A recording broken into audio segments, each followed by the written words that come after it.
ನಮಸ್ಕಾರ ಸ್ನೇಹಿತರೆ, ತುಂಬ ಗರಿಗರಿಯಾದ ರುಚಿಕರವಾದ ಕಡಲೆಬೇಳೆ ವಡೆನ ತುಂಬ ಸಿಂಪಲ್ಲಾಗಿ ಈ ವಿಧಾನದಲ್ಲಿ ಟ್ರೈ ಮಾಡಿ. ನಾನಿಲ್ಲಿ ಒಂದು ಬೌಲ್ ಆಗುವಷ್ಟು ಕಡಲೆಬೇಳೆನ ತೊಗೊಂಡಿದ್ದೀನಿ. ಕಡಲೆಬೇಳೆನ ನೀಟಾಗಿ ವಾಶ್ ಮಾಡ್ಕೋಬೇಕು. ನಾನಿಲ್ಲಿ ವಾಶ್ ಮಾಡಿ ನೀರು ಹಾಕಿ ನೆನೆ ಹಾಕಿಡೋದಕ್ಕೆ ಒಂದು ಪಾತ್ರೆನ ತೊಗೊಂಡಿದ್ದೀನಿ. 1 ಕಪ್ ಆಗುವಷ್ಟು ಕಡಲೆಬೇಳೆಯಲ್ಲಿ ಏನಿಲ್ಲ ಅಂತಂದರೂ 12ರಿಂದ 15 ವಡೆಗಳು ಆಗ್ತವೆ.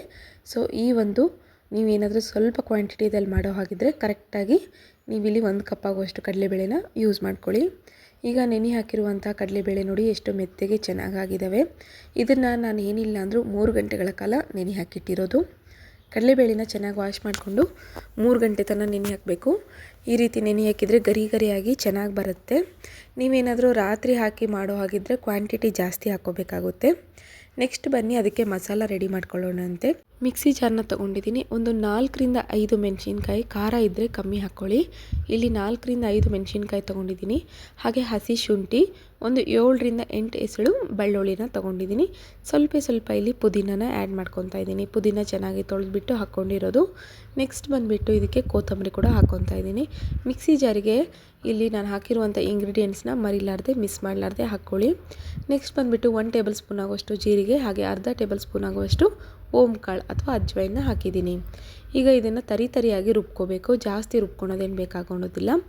ಇದನ್ನು ಒಂದು ಪ್ಲೇಟ್ನಲ್ಲಿ ಹಾಕಿ ಸೈಡಿಗೆ ಇಟ್ಕೊಂಡು ಬಿಡೋಣ.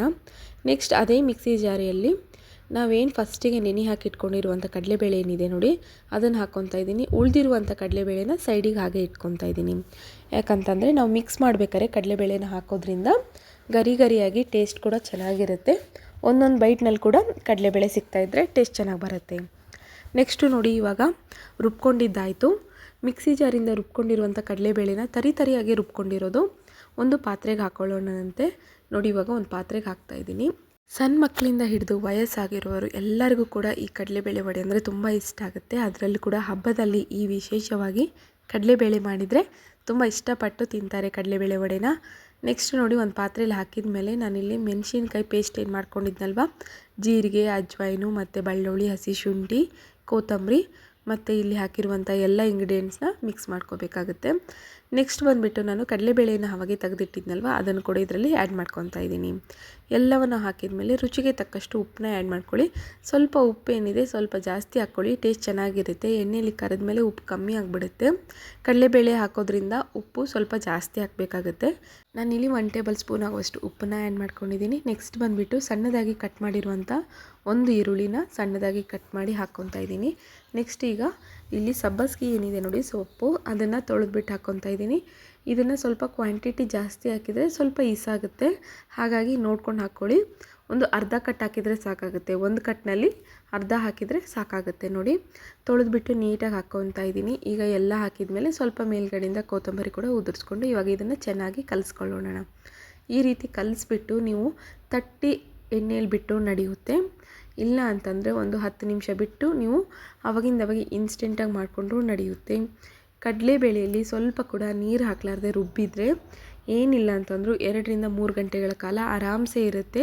ನೀವು ಯಾವಾಗ ಬೇಕಾದ್ರೂ ಮಾಡ್ಕೋಬೋದು. ನೀವೇನಾದರೂ ಸ್ವಲ್ಪ ನೀರು ಹಾಕಿದರೂ ಕೂಡ ಇದು ತುಂಬ ಮೆತ್ತಗಾಗ್ಬಿಡುತ್ತೆ.